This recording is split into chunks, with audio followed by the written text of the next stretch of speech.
ओम अखंडमंडलाकारं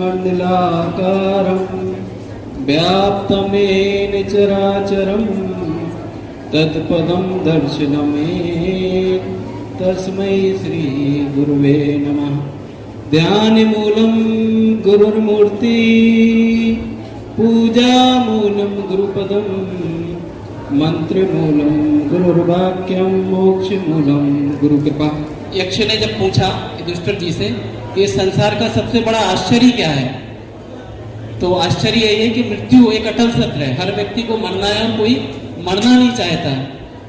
तो इसका एक यही है कि आत्मा को अगर जानना है और योग आत्मा को जानने का माध्यम है, तो दो शब्दों में मैं कहता हूँ, नौ द्वारे का पिंजड़ा तापे पंछी कौन, रहे अचंबा होत है उड़े अचंबा कौन। अर्थात इस शरीर में 9 दरवाजे हैं जिनसे हमारी आत्मा रूप की पंछी कहीं भी कभी भी जा सकता है, लेकिन 100 वर्ष तक जी रहा है, जीवे में सरदम सता। तो ऐसा क्या बात है कि वो इस शरीर में रुक रहा है? इसमें एक ही बात है कि वो ऊपर वाले की इच्छा। ऊपर वाले की इच्छा क्या है? एको अहम वयोश्याम, एक से मैं अनेक हो जाऊं। इसलिए ईश्वर से वो जीव रूप में आ गया और जीव को फिर ईश्वर को पाने की यात्रा का नाम योग है। योग जो है, जहाँ आयुर्वेद जिसका मैं रिप्रेजेंट कर रहा हूँ, मैं आयुर्वेद का शिक्षक हूँ, इसके बारे में मुझे पता नहीं है, तो योग आयुर्वेद जहाँ शरीर को स्वस्थ रहना सिखाता है शोधन के माध्यम से, चिकित्सा के माध्यम से, वहीं आयुर्वेद योग जो है वो हमारे मन और आत्मा को पाना सिखाता है। हमारे शरीर को उस लायक बना देना, योगी के लायक बना देना, ये आयुर्वेद का काम है, लेकिन उस शरीर से आत्मा को पा लेना ये योग का काम है। इसलिए योग आयुर्वेद से बड़ा भी है, उसकी जिम्मेदारी भी ज़्यादा है। अब विषय ये आता है कि हम विद्यार्थी के रूप में कैसे समझें कि हम योगी हो गए हैं या सही रास्ते पे चल रहे हैं। तो उसके लिए एक सिंपल सी बात है कि जब भी हम, हमारे आयुर्वेद में कहा गया, शरीर चेष्टा या चेष्टा स्थैल बल वर्धनी, वैसी चेष्टाएं, वैसी एक्टिविटी जिनसे हमारी स्थिरता बढ़े, बल बढ़े, वो व्यायाम है, वो हमारे यहाँ योग कहा गया। हमारे यहाँ कहा गया निर्विकारा परस्तात्मा सत्भूत गुणेन्द्रिया चैतन्यम कारणम नित्यो दिष्टा पश्चंती ही क्रिया।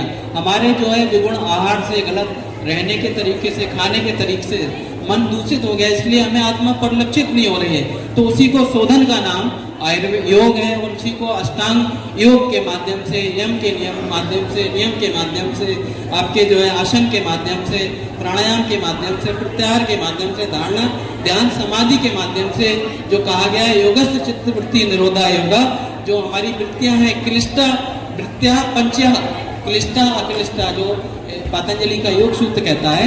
फिर क्या कहता है? प्रमाण विपर्य, जो हमारी निद्रा है, ये सारी जो हमारी मन की जो वृत्तियां हैं, जो बाधक हैं, तो हमें इनको रोकते योग की तरफ जाना। और योगी होने की सबसे बड़ी पहचान ये है कि सारा ज्ञान विज्ञान खत्म करके, एक सिर्फ लाइन में खत्म करूंगा मैं, कहते हैं डूबे सो बोले नहीं, डूबे सो बोले नहीं और बोले सो अनजान, गहरा योग समुद्र है डूबे चतुर सुजान।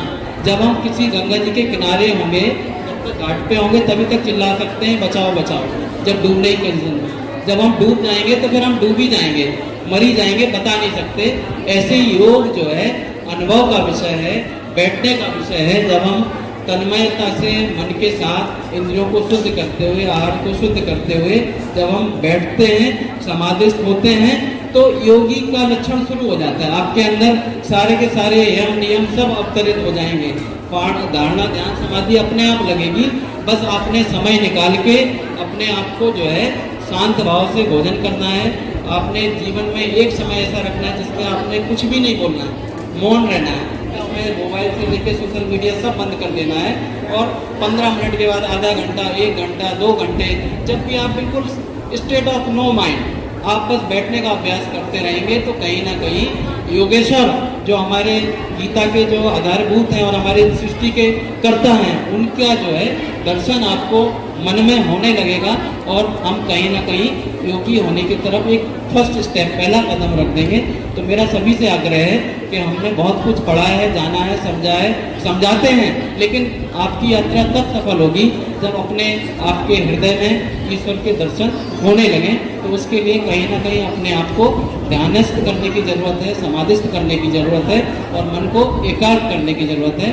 उसमें योग और आयुर्वेद आपको सहायक की भूमिका अदा कर सकते हैं, लेकिन करना खुद ही पड़ेगा। इन्हीं शब्दों के साथ मैं योगी जी का और सभी सम्मानित वक्ताओं का और हमारे श्रोताओं का अभिनंदन और स्वागत करता हूँ। धन्यवाद।